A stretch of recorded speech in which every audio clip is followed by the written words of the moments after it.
السلام عليكم ورحمة الله وبركاته. أخيرا انتهت البطولة الممتعة الشيقة، بطولة كأس العرب، بفوز من يستحق منتخب المغرب العظيم، وخرج بشرف وبعظمة بأداء ولا أجمل. منتخب الأردن الشقيق قدمته نهائي. لو عايز تتكلم وتقول أحلى مباراة في 2025 شفتها، بلا مبالغة أقدر أقول لك مباراة الماراثونية العظيمة الرهيبة الجبارة، المغرب والأردن في نهائي كأس العرب، واللي بتبلغ جايزة الأول فيها 7,155,000 دولار. ما شاء الله، مليون مبروك للمغرب وهارد لك بجد للأردن.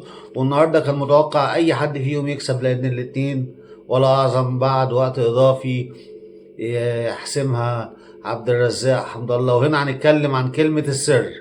كلمة السر في اتنين: أبو ليلى، رغم إن هو قدم أداء ولا أجمل طوال البطولة، إنما غلطة كارثية بعد 4 دقايق يدخل فيه جول من قبل نص الملعب بكرة في منتهى الإتقان من فريق المغرب،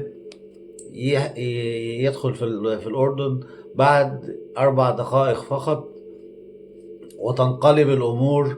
وإحباط كان مبكر جدا، وفضل المغرب مستمر كده وضاغط لمدة 15 أو 20 دقيقة، ثم اتغير الحال واتعدلت الكفة، وابتدت الأردن تبادل المغرب، وابتدت يبقى ليها أنياب وليها فرص كتير تضيع، ثم تأتي بعد كده الأردن وتتعادل، ثم تتقدم الأردن في مفاجأة مدوية، وينقلب الملعب رأسا على عقب في ملحمة تاريخية وأداء جماعي وقتالي، كأنها آخر مباراة يلعبوها الفريقين. أمتعونا وأسعدونا بجد بلا مبالغة، وفي أجواء رهيبة. يعني النهاردة كان يوم ممطر جدا، ومع ذلك ما كنتش تشعر إن هو في أي تأثير على اللاعبين أو على الأداء في الملعب. وفي وسط حضور كثيف من مناصري الأردن والمغرب، حوالي 85,000 متفرج، ما بطلوش دعم للفريقين في مباراة أنا بعتبرها مباراة تاريخية هيتذكرها آسيا وأفريقيا والعرب، وفي حضور أنفانتينو وولي عهد قطر. بصراحة شابوه لقطر على التنظيم الرائع دوت، وبرافو على الأردن وعلى المغرب. أبدعونا وأمتعونا وقدموا مباريات تاريخية وبقوا في حتة تانية، إنما يظل المغرب هو الأكبر والأعظم والأروع وبلا مبالغة. المغرب يا سادة ربع العالم، ما كانش صدفة. المغرب يا سادة في جميع قطاعات الناشئين والشباب والمنتخب الأولمبي يتصدروا المشهد سواء أفريقيا أو عالميا. المغرب يا سادة العاشر على مستوى العالم في التصنيف الدولي. المغرب يا سادة هو من سحق كل أباطرة أوروبا خلال كأس العالم الأخيرة في قطر، وكأن قطر هي كلمة السر للإبداع والإمتاع المغربي. ديما مغرب زي ما بيقولوا كده. ومليون مبروك للإخوة الأشقاء في المغرب. كان يوم إيه اليوم الحلو دوت، وإيه العظمة اللي انتوا عملتوها ديت، وعلى الجميع أن يتعلم من المغرب. وبرافو شابوه للمنتخب الأردني. يعني ما تحزنش وما تتضايقوش، لان انتوا بقيتوا منتخب يتعمل له الف حساب. بقيتوا في حتة تانية، بقيتوا ولا اروع. عندكم لعيبة ممتازة، وعندكم جرينتا حلوة جدا، وكمية مهارات غير عادية، وشغل مدربين واضح، وشغل اكاديمي باين في الملعب.